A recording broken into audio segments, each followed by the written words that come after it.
Ito guys, mayroon akong i-share sa inyo na conversion, no? Pagaya kasi nito na gusto natin matapos agad. Orderan ko pa sana to ng universal backlight driver.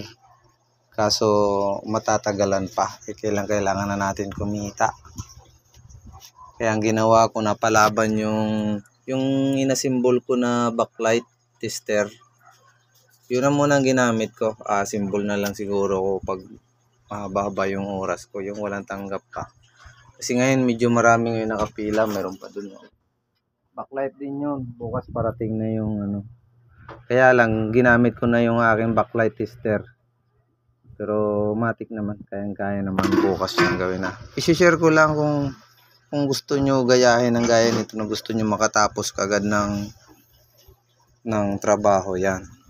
Para hindi siya ma-delay, dito ako kumuha ng supply sa ginamitan ko pala siya ng relay, no. Andito dito. 12 volts lang siya na relay. Dito na itago ko na dito. Pinutol ko yung isang supply, yan, no. Supply yan papunta dito.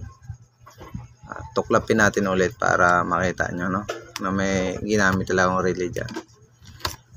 Matindi ng pakatago ko. Wala sana akong balak. Ayan, o. 12 volts na relay yan. Kahit kung marunong naman kayo talaga sa electronics naman talaga. Basta 12 volts na relay.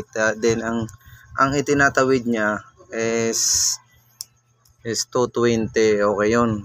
Ayan. Alam mo kung saan ako nakakuha? Share ko rin sa inyo. Itong board ko na na hindi ko kinaya reparin dito. Itong board ng automatic na washing machine. Meron siyang 12 volts na relay. Dito ko na kinuha. Hindi naman masilan yung relay supply yan kahit baliktad ang supply niyan. Kahit AC o DC basta 12 volts. Yan, o.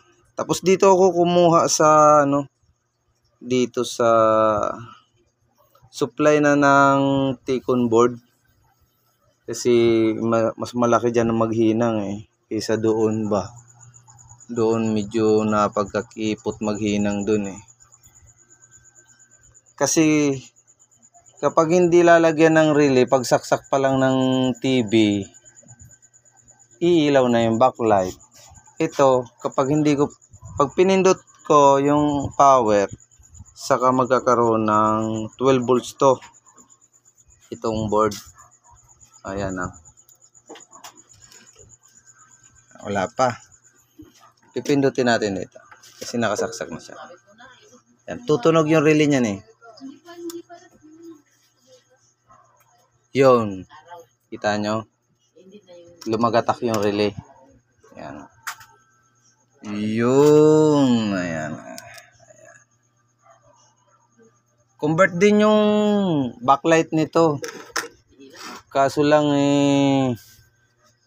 sira din ng backlight.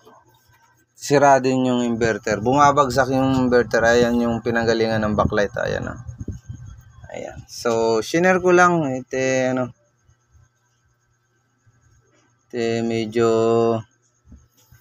Medyo pinahirapan kasi ako nito. Sumakit ang ulo ko kung anong gagawin ko. Balak ko sana magtabas dito ng inverter dito. O kaya sirain ko yung aking ilaw para makakuha ako ng inverter. Dami kong iniisip na option kung alin ang pagaganahin ko. Pero sayang naman yung ilaw Ito madali lang naman to gawin basta merong Cambridge type diode. Saglit lang to gawin kung gusto nyo magpaturo kung paano gawin tong backlight tester ko na yun ang ginamit ko mismo sa dito na. Pwede naman. Tsaka yung mga kung saan kayo kukuha ng mga 12 volts. Gaya nito, mayroon ako dito mga relay mga sira na board. Susundan nyo lang ang relay niyan. Ayan yung na yan. Relay to, itong katabi, itong blue na to. Yan. Sa board ng mga washing machine na sira, marami akong board ng washing machine dyan, mga no display kahit mayroon 12 volts ayaw ko nang ginagawa yung ganyan. Kasi basta may secondary yung ano mo, may secondary na 5 volts at saka 12 volts. Medyo mahirap na yun, pasok na yun sa IC. Okay guys, tutunog na yung bomba ko, yung tester ko pala. Nangihingi na ng ano sa klolo. Kaya yun lang, kung sakaling naguluhan kayo sa akin pag-explain, pwede kayong mag-comment sa akin ano, at ituturo ko sa inyo. Kayang-kaya nyo to, buro balik ta rin basta kabisado nyo yung pagkukuha ng supply. Huwag kayo dito kukuha sa secondary ng supply agad-agad ha, na 12 volts ha. Kasi kapag dyan kayo kumuha, pag saksak nyo, hindi nyo pa inuon yung TV, nakailaw na yung backlight. E paano pag pinatay yung TV sa remote? So ang backlight mo di tuloy-tuloy. Pundi ka agad dyan.